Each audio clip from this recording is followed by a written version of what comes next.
Good morning everyone, it's Jess. Ooh, everyone, it's Jess. Trying to get back into the swing of things. Good morning everyone, it's Jess. You've probably noticed a change of scenery around here. I'm filming in my backyard today, and that's because we're just going through a bit of changes in my house at the moment. So I'm gonna do my best to see if I can film good quality video outside, because I know being outdoors it's a little bit noisy. You can probably hear some of the birds. Somebody's got their lawnmower out, and you could probably hear some cars. You probably also can hear the water fountain actually. So I hope this video is not going to be too poor in audio quality. I'm going to do my best, but we'll see if this video goes up. Hopefully, fingers crossed, the audio is not so bad. Also, I just wanted to start by saying I hope everybody is doing well, particularly given the virus that's happening around the world and impacting so many countries and so many people in the world. I hope everybody is safe, and my best regards to everyone, and I hope your loved ones are safe as well. I was thinking about doing sort of a life update, because I know there's some new people that's joined this channel, and I thought I would do a separate video to talk about a little bit myself and maybe a quick life update. But today's video I thought would be good. I wanted to do this video for a while, and I wanted to do a care video on the Begonia Exotica Brevirimosa. So that is this begonia right here.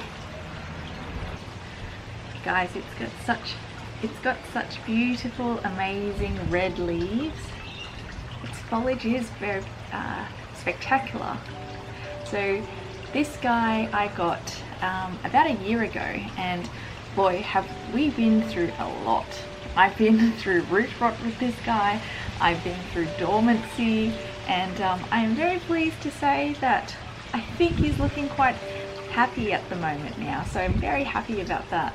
This begonia is native to Southeast Asia, particularly around New Guinea. It is a leggy begonia, so what that means is it does have quite long stalks, and you do need a stalk to support it. It's quite a bushy begonia, so we would like to spread. It can get up to heights of between 30 centimeters to just under a meter, and width it can get anywhere between 40 centimeters to 70 centimeters wide, down a little bit like this. And it's got some beautiful foliage. So this begonia is, I guess, quite sought after because of this striking elliptical foliage, which I think is quite amazing. This guy also has quite fuzzy leaves. What is an interesting fact about this begonia is this is actually not a cultivated variety. So the color and the foliage is actually naturally occurring, which is actually quite spectacular, given that we know some of the darker plants out there tend to be more cultivated. You can propagate this guy through leaf or stem cutting. So with a leaf cutting, what you do is you just cut it right at the stalk, and you can pop it in some water or sphagnum, and then hopefully it will root. So ideal temperatures for this guy is any temperatures between 18 degrees to 26 degrees is ideal.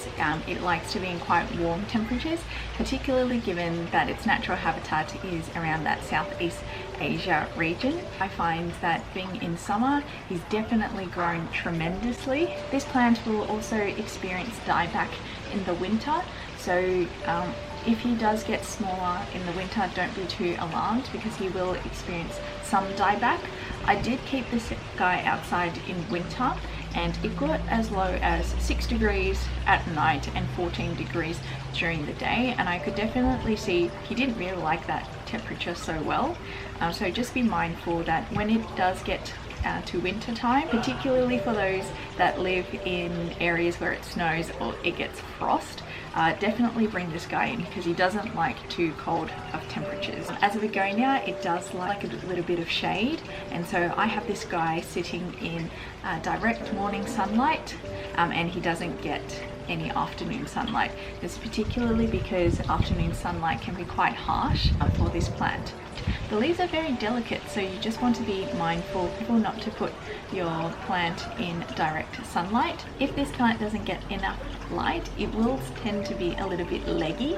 So leggy means that the stems will be a little bit more taller and it wouldn't be as bushy as this. So keeping it in full, bright, indirect sunlight will ensure that your plant doesn't become leggy because it's not reaching for that light. In my research, I also found that this plant also does well in artificial lighting, so that suggests to me that this would be quite a good indoor plant as well if you are planning on using artificial lighting as well. Now, one thing I did notice is when I was doing a little bit of research as well, some people have suggested growing this guy in terrariums. I originally had this guy sitting in my greenhouse, but I found that it got too hot for him. It was quite humid, I would say a humidity of about 80%, and he didn't really like that. So what I did was I took him out of the greenhouse and I got him sitting under my veranda, and he seems to be doing quite well. So I think that was a combination of not just the heat and temperature, but also how much aeration this guy gets. From a watering perspective, I water my begonia only when I see the top of its soil getting dry. In summer, that's every 3 to 4 days, but in winter, my watering for this plant does reduce substantially. So in winter, I would tend to water him once a week and then just double check that his soil has dried completely before I water him again. And the reason for that is because this guy doesn't need that much water during winter, and also you want to make sure that he doesn't sit in too moist or wet soil.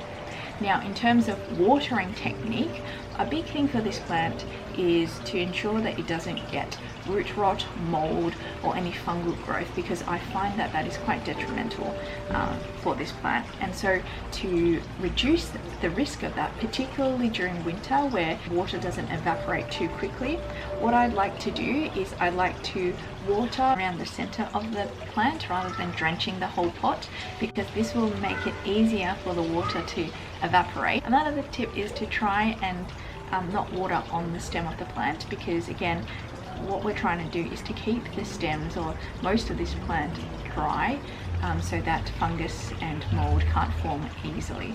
So I like to use a watering can with a narrow spout so that I can really target just the base of the plant to water. So you don't want to get a hose and spray all over, or use a watering can to water this plant, because what we're trying to do, particularly during winter, is to minimize the presence and the formation of mold and bacteria for this plant. I got him potted up in a mix of regular potting mix as well as orchid bark and a little bit of perlite. I would say that the ratio for orchid bark is about 40% and 30% soil and 20% perlite. Making your soil well draining is another very important tip I have for this plant, particularly when it comes to winter. You don't want the soil to retain too much moisture because it will encourage root rot and mold to form. So definitely highly organic, rich soil is the way to go, but be mindful that it also needs to be a little bit well draining so the soil doesn't get boggy.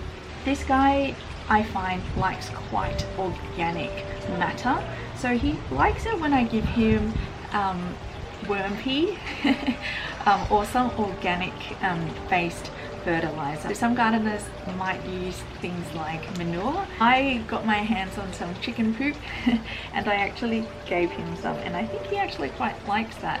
So I fertilize this guy not too often, maybe once every 3 weeks, but I find he quite likes that. In terms of pests to look out for, it's definitely root rot and mold for this guy. Another tip with this plant is to be vigilant around root rot and mold, particularly during winter where moisture takes a little bit longer to dry out. Root rot is another disease to be mindful of. To prevent it and minimizing root rot from occurring is to only water this plant when you see that the soil is dry, because we want to make sure that the soil has an opportunity to dry out, so that minimizes the presence of bacteria and mold. I do also have a full video on dealing with fungal disease and root rot, particularly for begonia, so I'll link that up either up there or in the descriptions below. In terms of maintenance for this guy, you definitely want to prune this guy wherever you see any mold forming on its leaves,